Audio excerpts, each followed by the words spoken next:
주님 앞에 영광을 돌리게 되어 감사드리고요.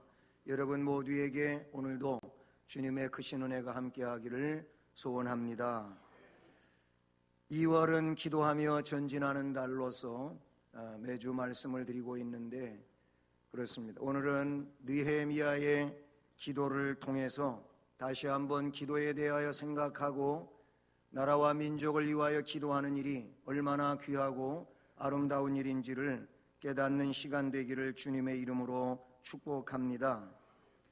오늘 본문의 말씀을 보게 되면은 4절 말씀에 기도가 나오고 있지 않습니까? 느헤미야는 내가 이 말을 듣고 앉아서 울고 수일 동안 슬퍼하며 하늘의 하나님 앞에 금식하며 기도하여, 금식 기도를 말씀해 주고 있어요. 그런가 하면 그 아래 5절 말씀을 보면은 그 말씀 마지막 부분에 거기에 주여 간구하나이다 그랬어요. 간구하나이다, 기도의 내용 아니겠습니까? 그리고 6절에 와서도 기도하오니 또는 자복하오니 기도를 들으시옵소서 하고 역시 기도에 대한 말씀들이 기록되어지고 있어요.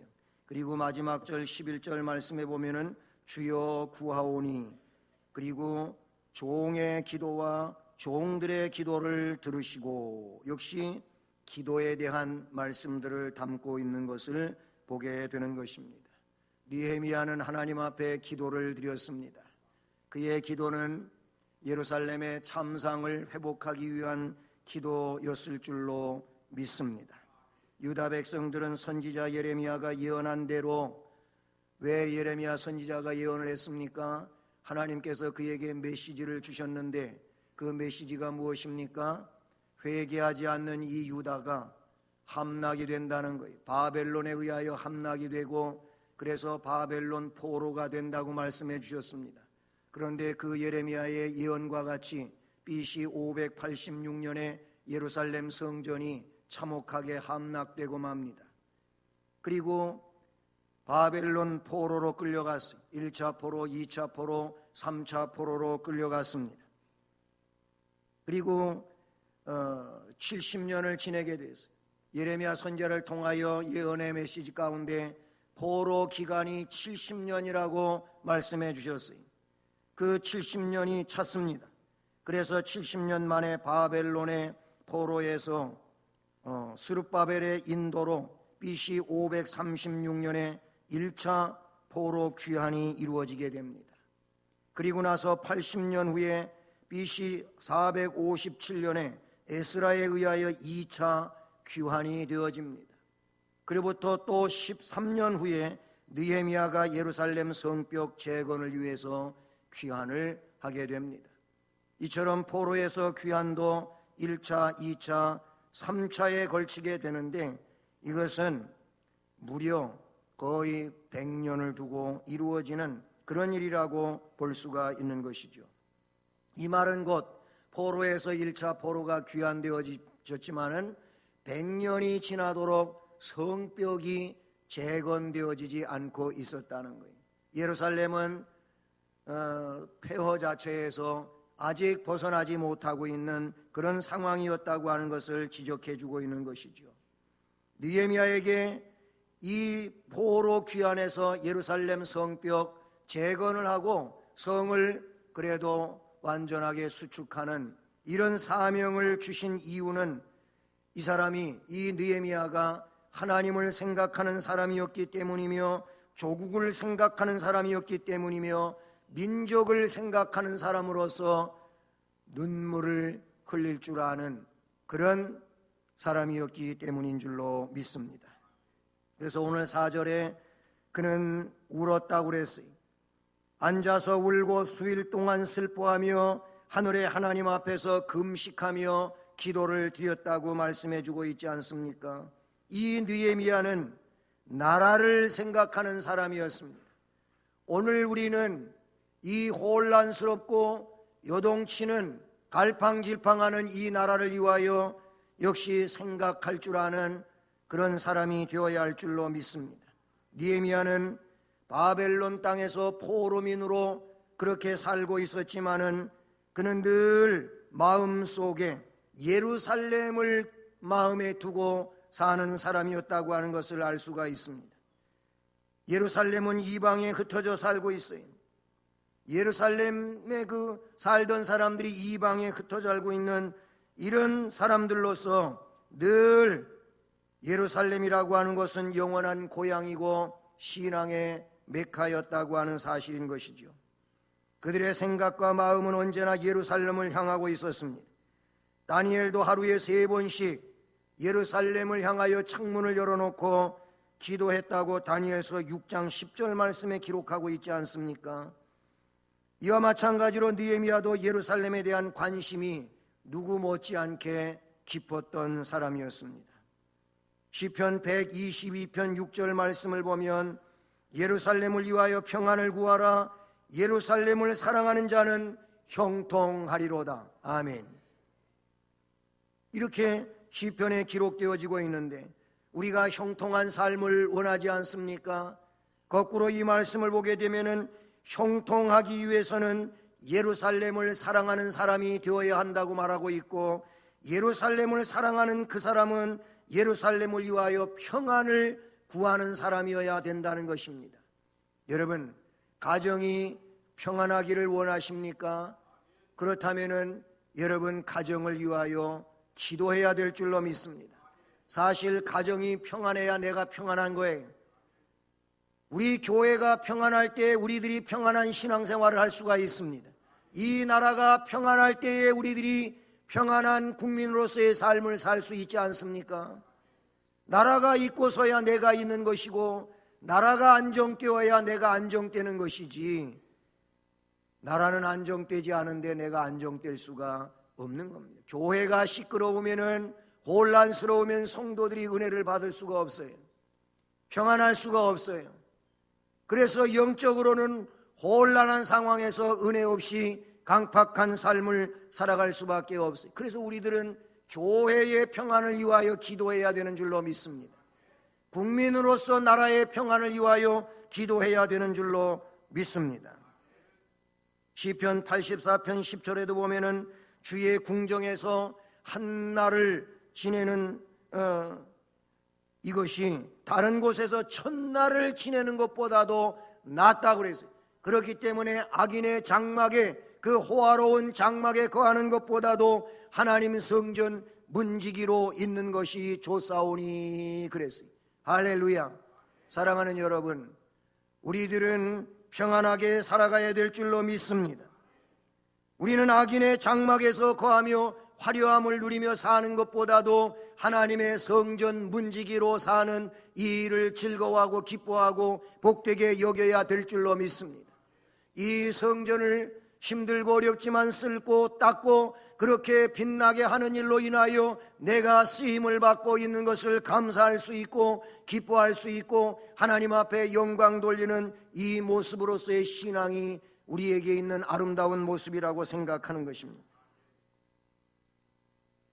솔로몬의 영화보다도 하나님의 집 문지기로 사는 이 믿음의 축복에 마음을 두고 살아갈 수 있기를 주님의 이름으로 축복합니다. 여러분, 영화로운 솔로몬의 삶이 우리에게 중요한 것이 아니었고 하나님의 집에서 사는 것이 복이 되는 줄로 믿습니다. 때문에 예루살렘에 관심을 두고 있었던 느헤미야와 같이 우리는 성전에 관심을 두고 하나님의 나라에 관심을 두고 하나님 백성으로 관심을 기울여야 할 곳에 기울여야 되는 줄로 믿습니다. 느헤미야는 그 마음 속에 항상 동족 사랑이 있었고 나라 사랑이 있었는 줄로 믿습니다. 그래서 고향을 다녀온, 즉 예루살렘을 다녀온 자기의 동생 하나니가 있었는데 이 하나니에게 예루살렘 소식을 물어보게 됩니다. 예루살렘을 다녀왔기 때문에 예루살렘의 형편이 어떠한지를 그는 알고 있지 않겠습니까? 포로가 된 이후에 예루살렘은 그냥 마음속에 있고 옛날 눈으로 그려보던 그런 상황 속에만 있었지 예루살렘의 모습을 그는 알 수가 없잖아요. 자기가 마지막으로 보고 온 예루살렘은 참혹하기 이를 데 없었어요. 그래서 이렇게 오랜 시간이 지났는데 뭔가 좀 다 수축되고 좀 달라지지 않았을까 생각은 하고 있지만, 동생 하나니한테 얘기를 들어보니까 옛날보다도 포로가 되어 우리가 올 때에 그때 참혹한 때보다도 더 비극적이라는 거예요. 그래서 이 느헤미야는 너무나도 슬펐습니다. 여러분, 관심이 있는 것을 묻게 되는 것이고 관심이 있는 곳에 마음이 쓰여지는 거 아니겠습니까? 여러분의 관심사는 무엇입니까? 모쪼록 여러분에게는 거룩한 관심사가 있으시기를 주님의 이름으로 축복합니다. 하나님을 통하여 예루살렘의 참상을 듣고는 이 느헤미야는 너무나도 슬펐습니다. 하나님의 집 예루살렘 성전, 그 성을 보호하고 있는 성벽 황폐되었다고 하고 백성들은 환난과 능력을 겪고 있으며 그렇게 살고 있다고 하는 소식을 들었을 때 느헤미야의 가슴은 너무나도 아파서 찢어지는 겁니다. 민족의 비참한 삶을 생각하고 느헤미야는 그 자리에 주저앉게 되었고 눈물을 흘리고 수일 동안 금식을 하며 슬퍼하며 기도를 드립니다. 여러분, 참담한 심정을 겪을 때 어느 누구나 그렇지 않습니까? 맥이 풀리고 다리에 힘이 없어지고 비틀거리고 주저앉고 쓰러지고 그렇지 않습니까? 느헤미야가 하나니 동생을 통하여 고국의 소식을 들었을 때에는 그런 심정이었어요. 그는 주저앉았어요. 그리고 수일 동안 슬퍼했어요. 금식을 안 할 수가 없어요. 울면서 하나님 앞에 기도를 드립니다. 사랑하는 여러분, 이런 사람이 있는 나라는 소망이 있는 나라인 줄로 믿습니다. 이런 가정은 소망이 있는 가정, 이런 교회는 소망이 있는 교회, 이런 나라는 진정 소망이 있는 나라가 될 줄로 믿습니다. 수일 동안 촛불 집회를 하고 주말에 주일에 헌재 앞에 가서도 촛불 집회를 하고 맞불 집회도 있고 태극기 물결이니 촛불 집회니 하면서 언론은 떠들어대고 있습니다. 이렇게 촛불 집회를 하는 일은 있다 할지라도 수일 동안 울면서 기도하는 사람들은 별로 없다고 하는 것이 안타까운 현실이 아닐 수가 없어요. 누가복음 23장 28절 말씀을 보면은 예수님이 예루살렘의 앞날을 아시기에 이런 말씀을 하셨어요. 예루살렘의 딸들아, 나를 위하여 울지 말고 너희와 너희 자녀를 위하여 울라고 하죠. 왜? 앞으로 예루살렘이 비극에 빠질 것이기 때문에 너희와 너희 자녀를 위하여 울라고 예수님 말씀하셨어요. 예수님도 조국과 인류를 위해 눈물을 흘리셨던 주님이신 겁니다. 그 내용은 누가복음 19장 41절과 마태복음 26장 37절에 기록하고 있습니다. 예레미야 선지자는 예레미야 애가서에서 그가 민족을 위하고 나라를 위한 슬픔에 빠지게 되고, 그래서 그는 이렇게 고백합니다. 내 눈은 눈물에 상했다고 했습니다. 내 창자는 지금 끊어져 가고 있다고 그랬습니다. 그리고 그는 내 간은 땅에 쏟아졌다 그랬어요. 민족의 참상과 앞으로 있을 그런 패망에 대하여 하나님 말씀을 받고 느헤미야는 눈물이 안 나올 수가 없었어요. 그래서 눈이 눈물에 상했다 그랬어요. 창자는 끊어져 가고, 왜 창자가 끊어집니까? 너무나도 슬퍼 애통하며 기도하기에 그 창자가 끊어지듯 기도했다는 것이겠죠. 간이 땅에 쏟아졌다고 하는 이 말은 그만큼의 심정의 아픔을 이야기하는 것입니다.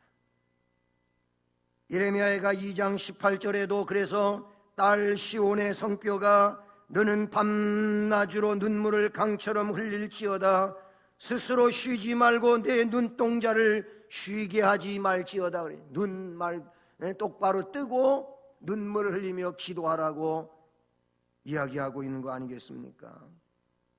눈물이 있는 가정, 눈물이 있는 교회, 눈물이 있는 국가는 소망이 있습니다.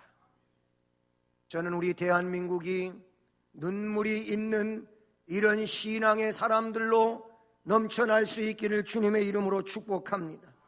그 일을 위하여 우리가 먼저 눈물로 이 나라와 민족을 위하여 기도하는 기도의 용사들이 되기를 주님의 이름으로 축복합니다. 사랑하는 여러분, 여러분이 눈물을 흘리신다면 무엇 때문에 눈물을 흘리십니까? 나라와 민족을 위하여 눈물을 흘리는 눈물이 있으십니까? 아니면 여러분의 신세 한탄을 위하여 눈물을 흘리십니까? 여러분의 눈물이 하나님의 거룩한 눈물이 되기를 주님의 이름으로 축복합니다. 시편에 말씀하시기를 눈물을 흘리며 씨를 뿌리는 자는 기쁨으로 거두리로라 그랬어요. 울며 씨를 뿌리러 나가는 자는 정녕 기쁨으로 그 단을 가지고 돌아오리라고 시편 126편 5절과 6절에서 말씀을 해주십니다. 우리가 느헤미야처럼 나라를 생각하는 한 사람이 되기를 소원합니다. 나라를 생각하는 사람이 되면 그 다음 단계로 나라와 민족을 위하여 기도하지 않을 수가 없는 겁니다. 생각하고 생각으로서 끝나버린다면 그렇게 큰 의미는 없습니다. 생각해보니 기도하지 않을 수 없구나, 이렇게 되어야 할 줄로 믿습니다. 마찬가지로 느헤미야는 그런 소식을 듣고 생각을 해보니 기도하지가 않을 수 없었던 겁니다. 그래서 나라와 민족을 위해서 느헤미야는 기도하는 사람이었던 것입니다. 그는 기도를 할 때 백성들의 죄를 자신의 죄로 인정하고 기도했다는 사실이죠. 느헤미야는 동족의 문제를 즉시 하나님께 가지고 나아갑니다. 그리고 금식하며 주야로 하나님 앞에 메어 달려 기도를 드립니다.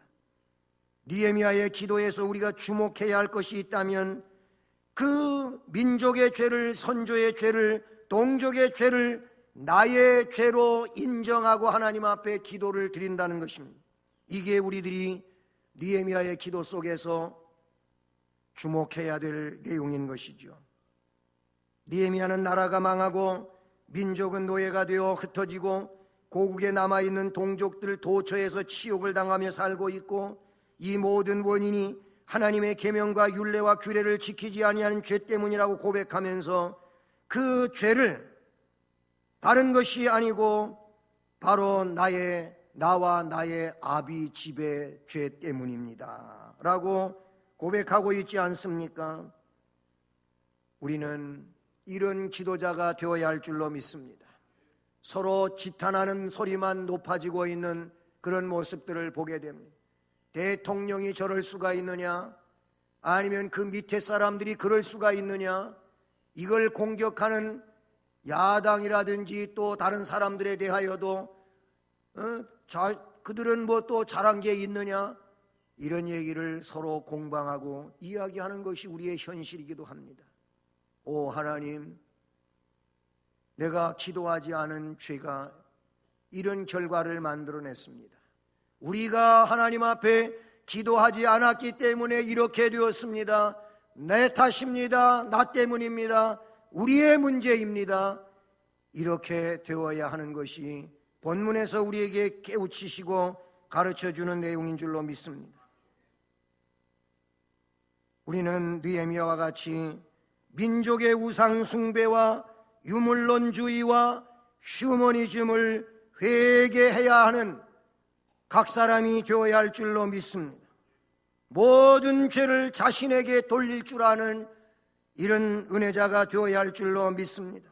나와 나의 아비 집에 원인이 있다고 말한 것처럼 그렇게 해야 될 줄로 믿습니다. 6절 마지막에 분명히 밝히오기를 종의 기도를 들으시옵소서, 나와 내 아버지의 집이 범죄하여 그랬어요. 그 옛날 모세를 통하여 명령하신 내용, 계명과 율례와 규례를 지키지 아니하였나이다. 옛적에 주께서 주의 종 모세에게 명령하여 이르시기를 만일 너희가 범죄하여 내가 너희를 여러 나라 가운데 흩은다는 거예요. 범죄를 하면 흩어버리겠다고 했는데 지금 우리가 그 짝에 속하고 있습니다. 하지만 하나님, 만일 내게로 돌아와 내 계명을 지켜 행하면 너희 쫓긴 자가 곧 하늘 끝에 있을지라도 내가 거기서부터 그들을 모아 내 이름을 두려고 택한 곳에 돌아오게 하리라 하신 말씀을 이제 청하건대 기억하오. 죄를 지을 때는 땅끝까지 흩어버린다고 하셨지만 회개하면 땅끝에 있을지라도 다 회복시켜 돌아오게 하신다고 약속해 주시지 않았습니까? 회개하오니 긍휼을 베풀어 주시옵소서. 여러분, 창세기의 타락 사건과 우리가 알고 있는 내용이 무엇입니까? 타락한 인간은 핑계하기를 좋아해요. 내가 문제가 아니고 하와 때문에 그랬습니다. 하와는 뱀 때문에 그랬습니다. 결국은 하나님 때문입니다. 이 얘기예요, 이게. 하나님 때문에 그렇게 됐다는 거예요. 하나님이 하와를 짝지워 주셔서 그렇게 됐고, 하나님이 뱀을 만들어 놓아서 그렇고, 하나님 때문이에요. 핑계. 오늘 이 시대에도 핑계 대기를 줘요. 우리는 문제가 없어요. 그냥 다 다른 사람의 문제예요. 사랑하는 여러분, 나의 문제로 생각하고 느헤미야처럼 기도할 수 있기를 주님의 이름으로 축복합니다. 느헤미야는 계명과 율례와 규례를 지키지 않았음을 자백하고 있어요. 그러면서 그는 지금 나를 저 예루살렘 성벽 재건을 위하여 사명을 맡겨달라고 기도하고 있습니다. 여러분, 느헤미야가 그렇게 기도한 것처럼 우리는 짐을 지기를 위하여 역시 기도할 줄 아는 사람이 되어야 할 줄로 믿습니다. 그 예루살렘의 참상을 보며 슬퍼하고 호소하는 것으로 끝나지를 않고 그거를 세우기 위하여 고난의 짐을 내가 지겠사오니 저에게 그 직무를 감당하도록 허락해 주시옵소서 기도를 하고 있다는 것이지요. 그 내용은 11절에 나오고 있어요. 11절 마지막 절에 보면은 주여 구하오니 귀를 기울이사 종의 기도와 주의 종 이름을 경외하기를 기뻐하는 종들의 기도를 들으시고 오늘 종이 형통하여, 여기 형통하는 아닥사스다 왕에게 허락을 받는 일에 어려움이 없게 해달라는 그런 뜻입니다. 형통하여 이 사람들 앞에서 은혜를 입게 하옵소서. 그래서 고국 땅에 돌아가 그거 세우는 일을 제가 감당할 수 있게 해 주시옵소서. 이런 기도를 드린 겁니다. 사랑하는 여러분, 우리는 우리가 거룩한 일을 위하여 또 아름다운 역사를 위하여 그 일을 기도하는 데서 멈출 것이 아니고 그 일을 위해서 내가 쓰임받기를 위하여서도 기도할 수 있는 은혜자가 되기를 주님의 이름으로 축복을 드립니다. 그리고 느헤미야는 마지막으로 기도한 것을 행동에 옮기는 사람으로서 우리는 말씀에서 깨닫게 되는 것입니다. 기도한 것을 행동에 옮기는 것이 진실한 믿음일 것이고 큰 믿음인 줄로 믿습니다. 기도는 해놓고 행동에 옮길 줄 모른다면은 그것은 50%밖에 되지 않는 거예요. 기도는 우리가 하나님께 드린 것이고 하나님께 기도를 드렸다면 하나님은 우리의 기도를 드시고 하나님의 선하신 뜻에 의하여 이행하실 것임을 믿으며 이제 우리는 그 기도에 따라서 행동하는 믿음이 되어야 할 줄로 믿습니다. 우리 하나님은 느헤미야의 기도를 들어주셨습니다. 우리는 느헤미야 2장의 말씀에서 보게 되면은 느헤미야의 기도가 응답되어 역사를 이루어 가고 있는 것을 점진적으로 나타내주고 있는 것을 보게 되는 것입니다.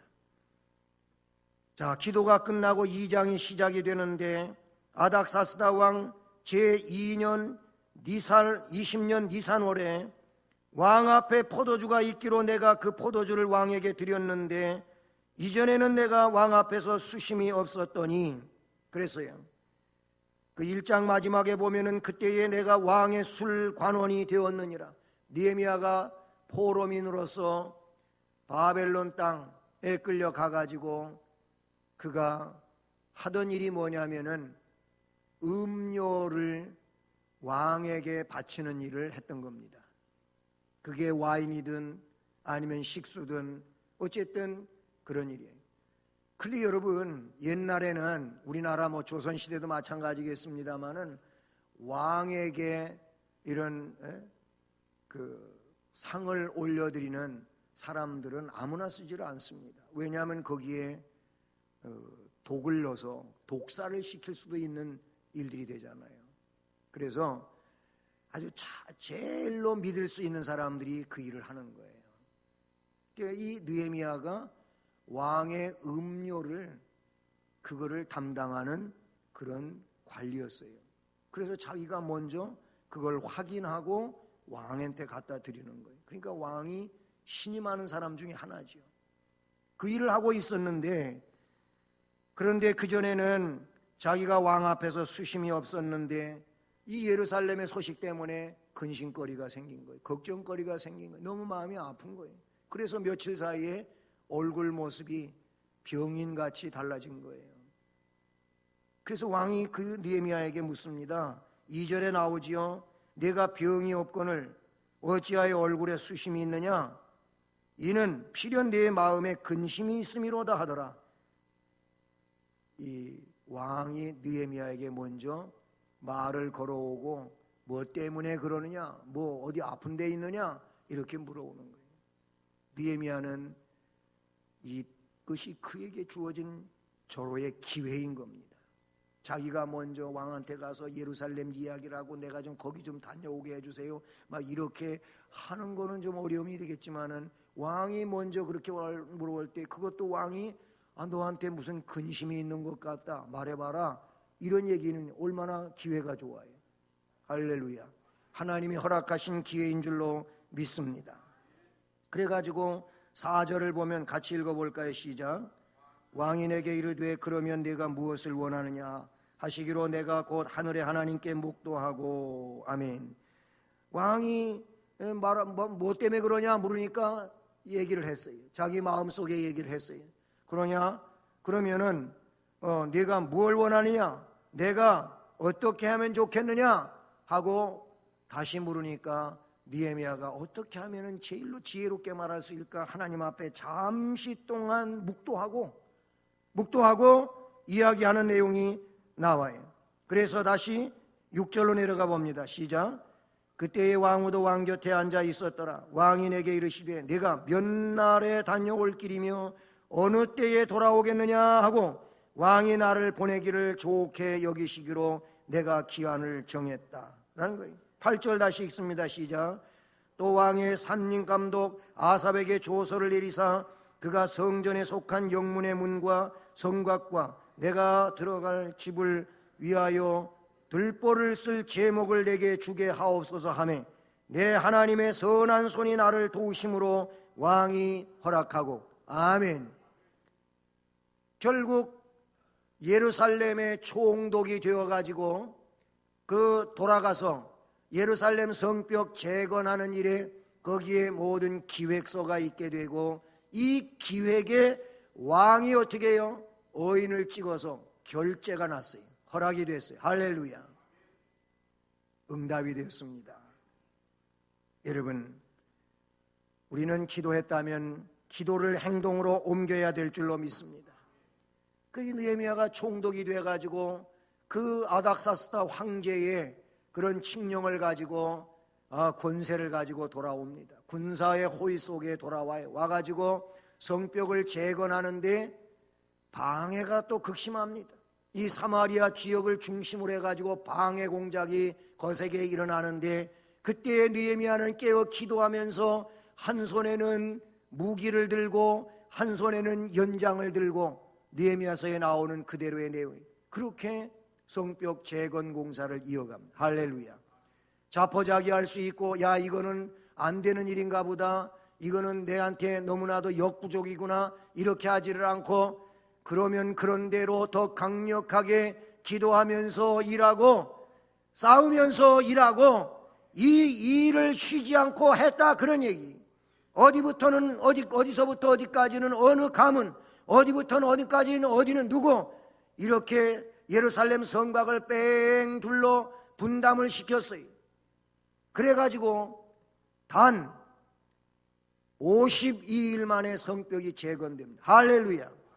놀라운 역사가 아닐 수가 없어요. 여러분, 하나님은 하나님을 기억하고 그리고 그 하나님 앞에 기도를 드리고 눈물을 흘리며 기도하는 이 사람들을 들어쓰시고 역사하시는 줄로 믿습니다. 느헤미야는 신앙의 혁신을 이룩한 성읍과 초올라까지 재조직을 하면서 아름다운 역사를 이루는 지도자였습니다. 그가 유다 총독으로 재임했던 12년 동안 그는 유능하고 청렴한 행정가였어요. 토목 기술자였어요. 불굴의 용기와 충성스러운 신앙인이었어요. 그래서 유다 백성의 긍지와 명예를 회복시킨 애국자였어요. 그는 직접 몸으로 헌신한 하나님의 사람이었습니다. 사랑하는 성도 여러분, 하나님은 느헤미야와 같은 기도의 사람을 들어 쓰십니다. 그리고 그런 기도를 반드시 응답해 주실 줄로 믿습니다. 그러니 우리도 느헤미야처럼 나라와 민족을 생각합시다. 생각하는 만큼 나라와 민족을 위하여 기도합시다. 그리고 느헤미야와 같은 지도자가 이 나라에 세워지기를 위하여 우리 모두 눈물로 기도할 수 있기를 바라는 것입니다. 그렇다면 하나님께서 반드시 복을 주실 것이고 이 나라 이 민족이 평화로운 가운데 선진국의 대열 속에서 하나님이 기뻐하시는 큰 일을 감당할 수 있도록 그렇게 들어쓰시고 역사하실 줄로 믿습니다. 이 시대에